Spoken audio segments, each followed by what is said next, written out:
With the anti-fouling layer of copper coat on the boat, I said that I was going to start putting the wood back on. So as promised, today I decided to start with the boomkin. And before I can put the boomkin on, I need to mount the pushpit and the traveler for the boom. So that's what I'm working on. I'm lining up the holes, and I've got to drill and over drill, fill, and re-drill.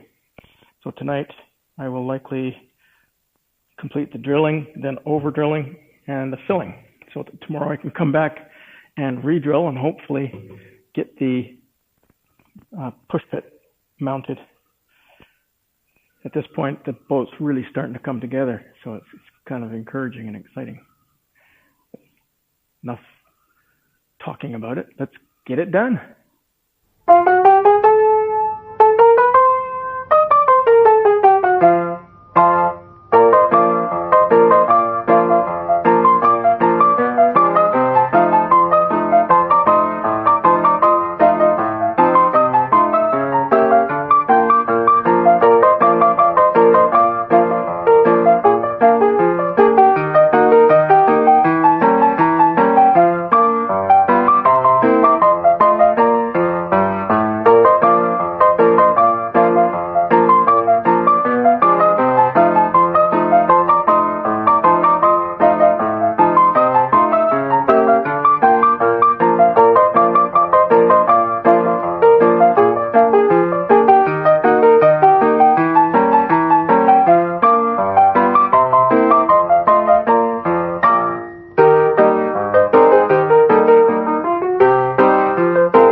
I've managed to accomplish my goal. I have drilled and filled the boomkin beams in preparation for putting the push pit on it.